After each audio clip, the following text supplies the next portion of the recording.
Welcome to this, our Unitarian Christmas Eve service. I'm Reverend Kate Dean, and I'm proud to serve as the minister for Rosalind Hill Chapel, a spiritual home for open minds in Hampstead. If you have not already done so, please download your service booklet from the What's On page of the Rosalind Hill Chapel website. And there's a link that will appear in the chat box if you are watching via Zoom. If you hear some crying in the background, it's not a special Christmas sound effect. It's my 1-year-old son, since I'm having to broadcast in isolation from our home rather than from the chapel. Our musicians are also performing from home. I was reflecting that at our chapel Christmas Eve service last year, I carried our then 4-week-old baby in a sling to give the opening prayer. Now he's toddling around and protesting bedtime. So much has changed in the past 12 months for so many of us. At the end of this memorable and difficult year, we are making the most of technology to bring together ministers and congregation members from across the country to celebrate the Christmas season together. And I'd like to take this opportunity now to thank all of those who have contributed to making this event so special, both on screen and behind the scenes. Let us now gather in prayer with words by Reverend Martin Whittle.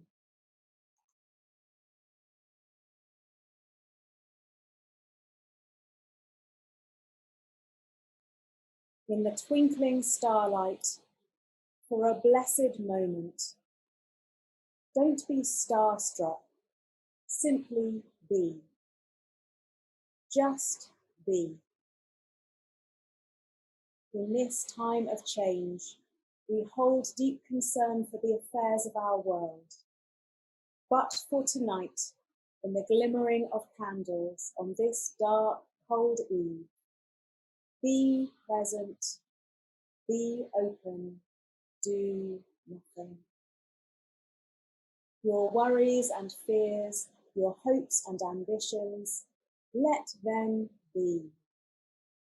No more striving, not now. We've done enough this year. We have all done enough. So stop, just for a while. Stop for Christmas. Be present, be open, be awake. For this blessed moment, we can all be starstruck in a different way.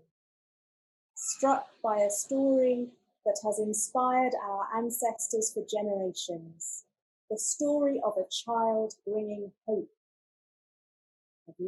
of lights in the darkness, offering us a different way of living and being. So be inspired by the season as we gather together to celebrate the power of love over hate, of finding peace in times of crisis. May the spirit of life and love be with us tonight.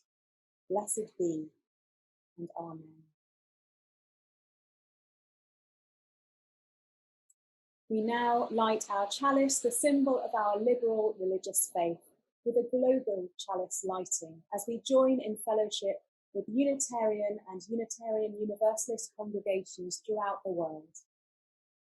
These words are offered by Stefan Marowski from the Prague Unitarian Congregation, part of the Society of Czech Unitarians.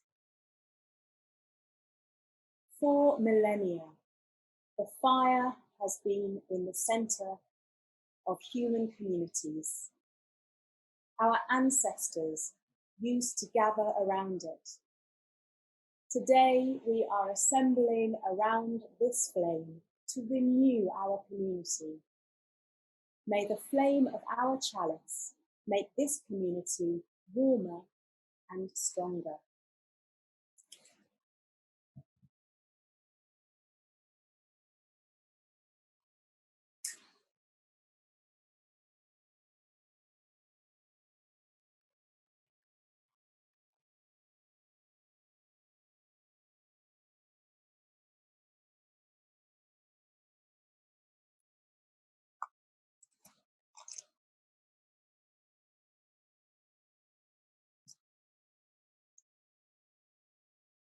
Our Advent candles too have been lit each Sunday this month as we count down the weeks to the happy day tomorrow. And so we light them once again in honour of the Christmas gifts of hope, peace, love and joy.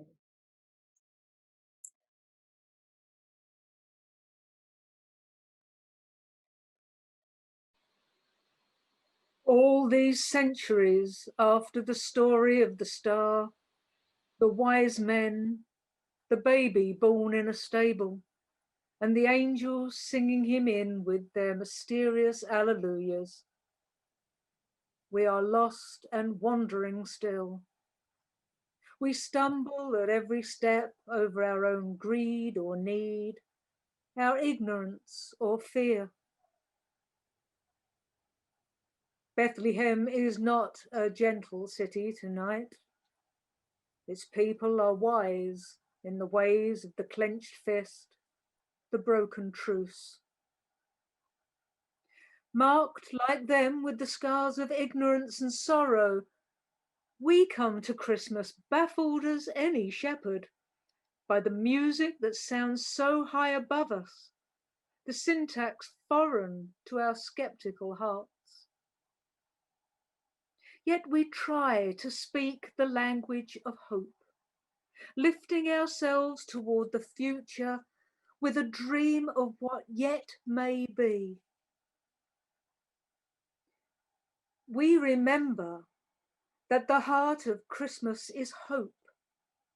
Hope that a child born homeless and in danger may grow up to be wise and kind. That the stars, serene in their darkness, have something to teach. That there are mysteries around us, among us, singing ethereal harmonies. New hope in ourselves rises then too, that we will learn one day, and in the nick of time, how to walk our paths with truth and justice, how to bring peace to life on this earth, how to sing for ourselves the angels' songs of praise, wonder, and joy.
Berry on the green, silver on the sedge, scarlet on the leaf, cloister in the heart.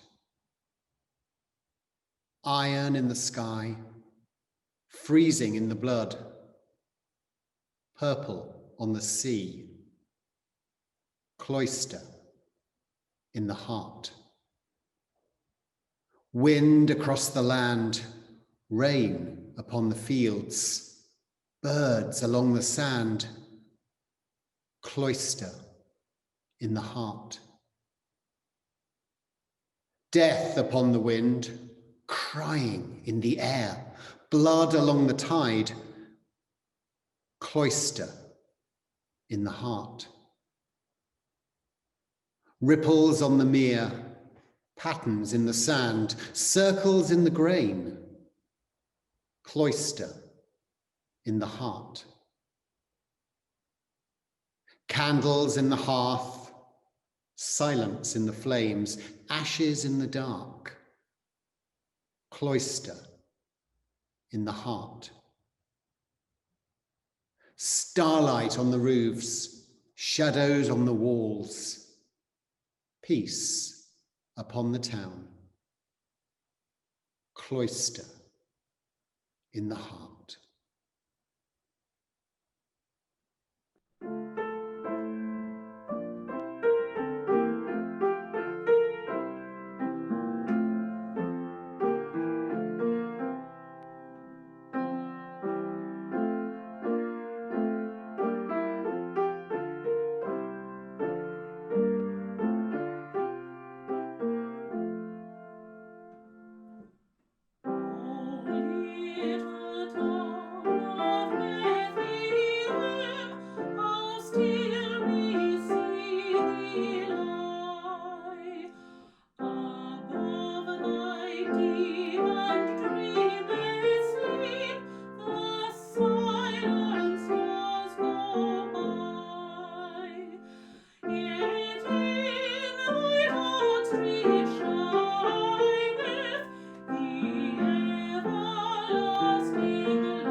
Christmas Eve, and 12 of the clock. Now they are all on their knees. An elder said as we sat in a flock by the embers in hearthside ease. We pictured the meek, mild creatures where they dwelt in their strawy pen, nor did it occur to one of us there to doubt they were kneeling then. So fair a fancy few would weave in these years, yet I feel, if someone said on Christmas Eve, "Come, see the oxen kneel." In the lonely barton by yonder coombe, our childhood used to know, I should go with him in the gloom, hoping it might be so.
Our planet still hopes at Christmas, a solstice renewal.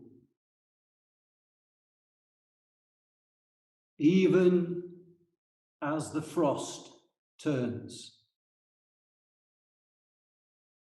even as the fire burns, the hopeless, the helpless, the grieved and the evil can confess, bless, and be blessed. However the world may seem, solstice shows us the inspiration of our future's dream. This is how our ecstatic earth can dress and be dressed. Humanity still hopes at Christmas. Even as the cradle rocks and Ebenezer knocks, the hopeful, the helpful, the joyful, the good can co-create a new why and how Jesus stood. For the poor and the heartbroken, the unforgiven,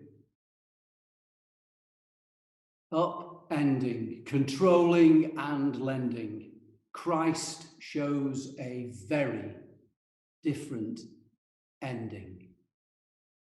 Christ opens eyes, awaken. A new word is spoken.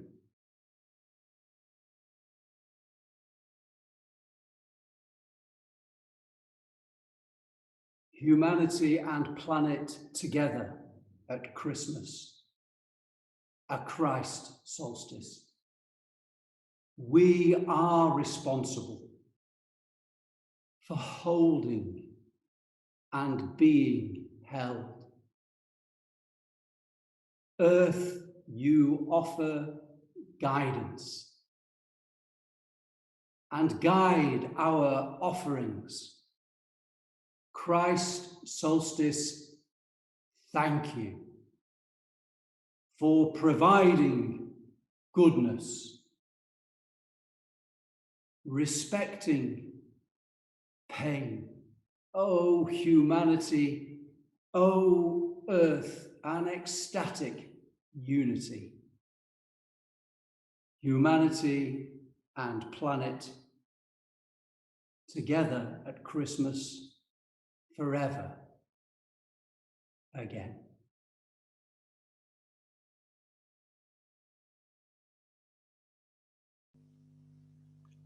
So let us pause a moment in meditation and prayer.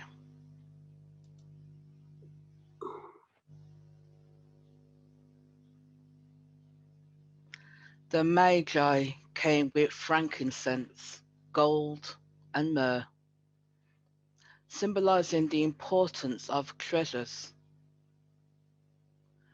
We too hold these treasures to be evidential truths, that every baby born is a miracle to treasure and an occasion for joyous celebrations, that every person is the treasurer of the potentiality to be the best miracle this world needs through our thoughts, our words, our actions.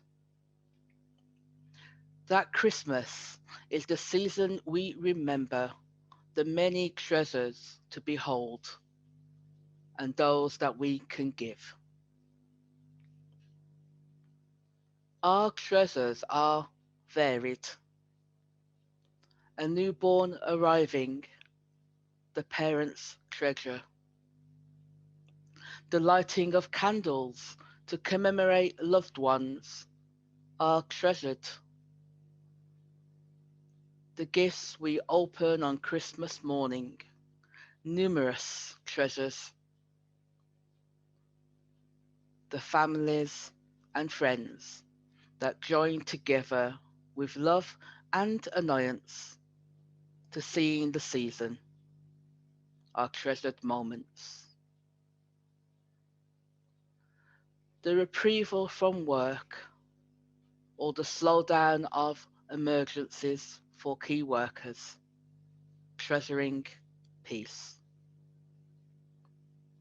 then there is the possibility for peace.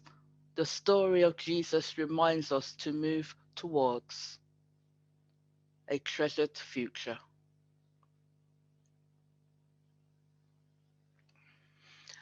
As progressive liberals, Unitarians may not view Jesus as coming to take away our sins and salvation by his blood, but we do treasure the stories of Jesus.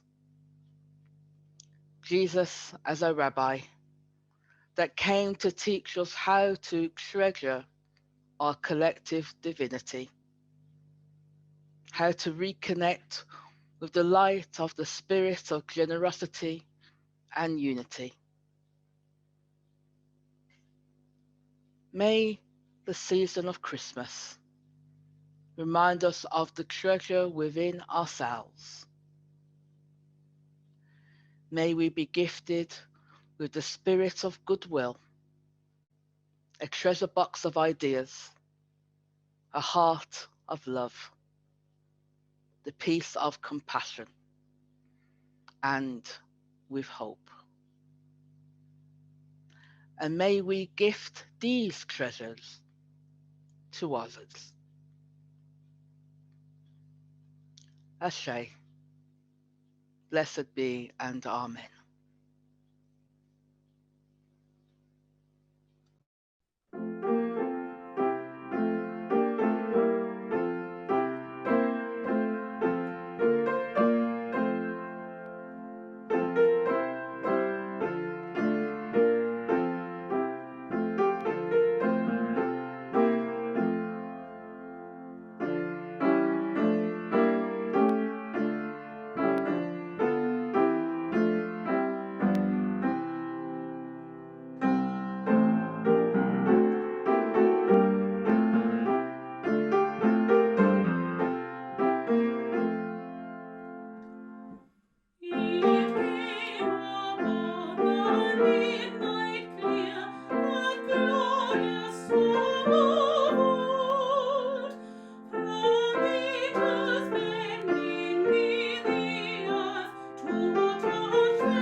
Our Christmas Eve appeal is on behalf of the Unitarian charity Send a Child to Hucklow, or SACH.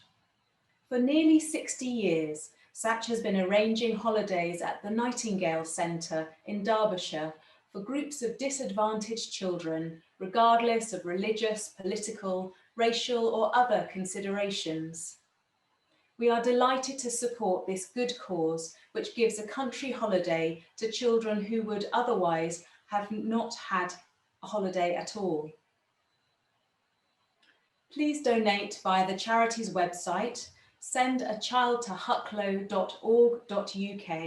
and you can find these details on the back page of your service booklet.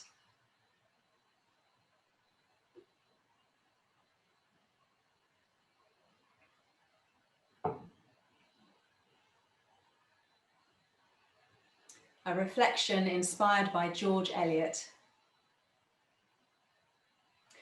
The writer George Eliot had a special connection with Roslyn Hill Chapel. These days, we would say that she would be on the humanist end of the spectrum of belief within our chapel community. She attended services in the 1880s, and her son even sat on the church committee. Her account of Christmas in the novel The Mill on the Floss is intriguing. Fine old Christmas casts a wintry spell across the countryside, which draws people indoors and encourages fellowship between families. She writes, "But old Christmas smiled as he laid this cruel-seeming spell on the outdoor world, for he meant to light up home with new brightness, to deepen all the richness of indoor colour, and give a keener edge of delight to the warm fragrance of food. He meant to prepare a sweet imprisonment that would strengthen the primitive fellowship of kindred and make the sunshine of familiar human faces as warm, as welcome as the hidden day star." It's natural for us to feel sentimental and even a little nostalgic about the Christmases of yesteryear, especially given the situation we now find ourselves in. Eliot's thoughts about Christmas were not all completely rose-tinted, as she recognised the hardships many families will still face. She wrote, "His kindness fell but hardly on the homeless, fell but hardly on the homes where the hearth was not very warm, and where the food had little fragrance, where the human faces had had no sunshine on them, but rather the leaden, blank-eyed gaze of unexpectant want." And for us today, there are so many causes for concern in the life of the world, from health catastrophes to European negotiations. Yet the Christmas season gives us cause to hope. So for now, I invite you to take a moment to pause and give thanks for all of those in your life who have brought you comfort and joy in the past year. Your own sunshine of familiar human faces. And if they're sitting near you, you might want to catch their eye and give them a smile. If they are far away, picture them in your mind's eye and send them the love that they deserve in these few moments of stillness.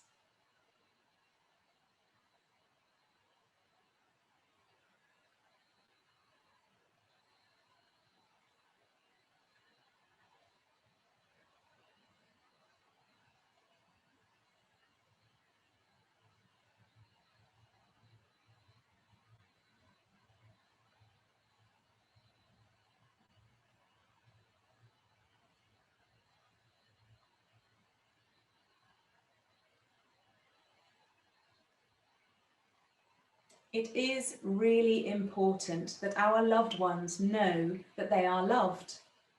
So don't forget to tell them, will you? Especially if they are not with you here tonight. We are here together in remembrance of a birth that changed history, with a sense of gratitude and hope for when we are able to see our loved ones again. And we are here with a sense of wonder as the world turns, the seasons change, and the miracle of the universe is there for us to see every day.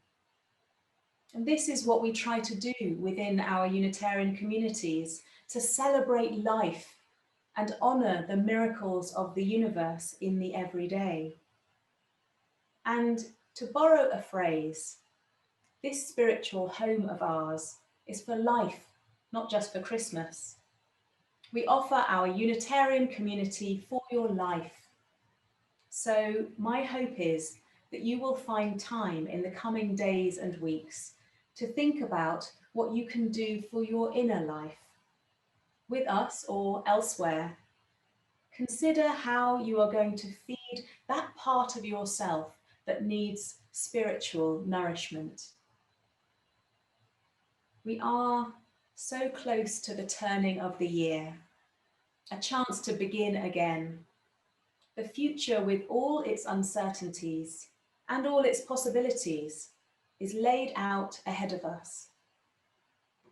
And the Christmas story of new birth reminds us that it is never too late to turn the page. The choice of what to write is, of course, always ours. May the spirit of Christmas remain in your hearts and our hearts, an inner glow to warm us in the dark days to come. Blessed be. If you've not already done so, you may wish to dim your electric lights at this point in preparation for lighting your candle. Throughout history, human beings have lit flames. Fires were lit to give warmth, to cook food, to ward off the dark and the fear and the unknown, and to gather communities around. Beacons were lit to send signals from one community to another, of warning, of welcome, of hope.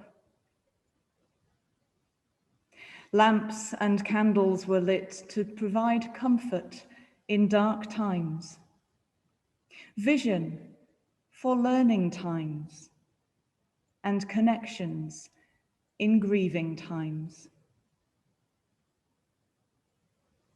We are here in the dark time of the year, in what has been, in many ways, a dark year.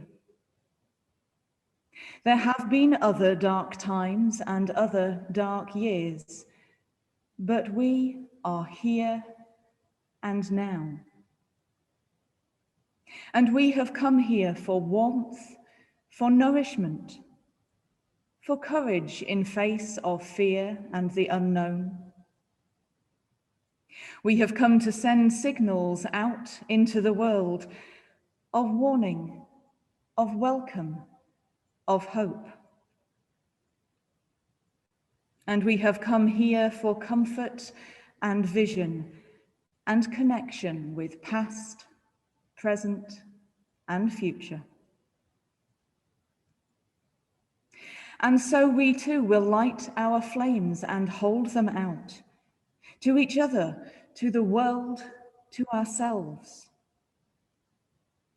They may seem small and ineffectual against the darkness that faces us, and yet each small flame represents another spirit, taking a stand, making a commitment, offering love and hope to a waiting world.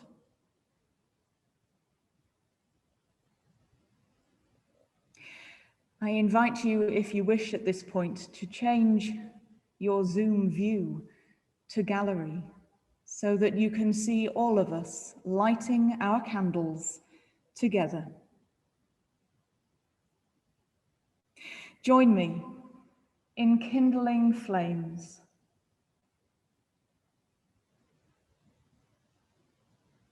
And sharing them with each other.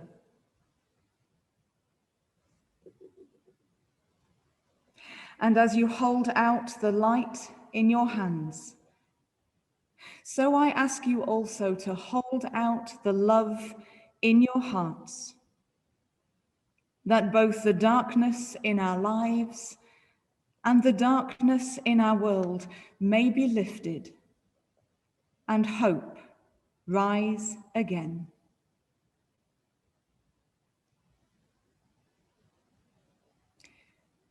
And when all our candles are lit, let us join together in singing Silent Night.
It's been so lovely to see all of you with your candles.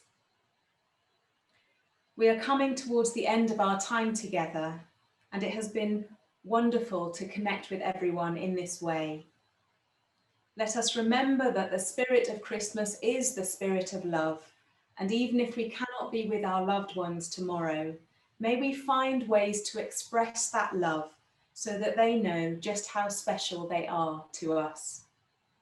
Let us now sing one final joyful carol, Ding Dong Merrily on High.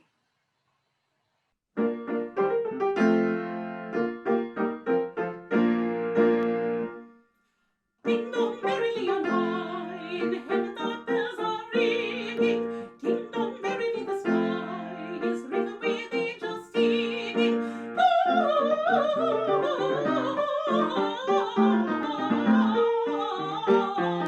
Hosanna in excelsis.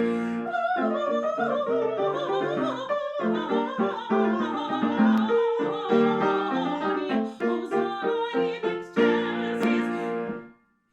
In so Himmel oben, jetzt Himmel des Missfangen, and be obi obi o, by priest and people sangen. Hosanna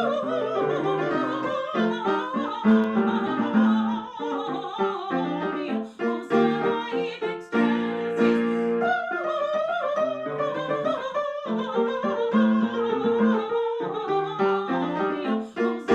in excelsis.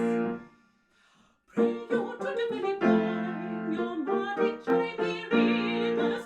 May you beautifully rhyme, your evening song ye singers. Hosanna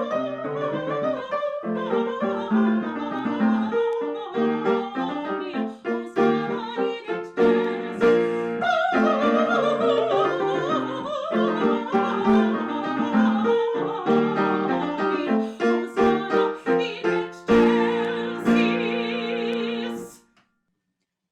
When the song of the angels is stilled, when the star in the sky is gone, when the kings and princes are home, when the shepherds are back with their flocks, the work of Christmas begins. To find the lost, to heal the broken, to feed the hungry, to release the prisoner, to rebuild the nations, to bring peace among the people, to make music in the heart.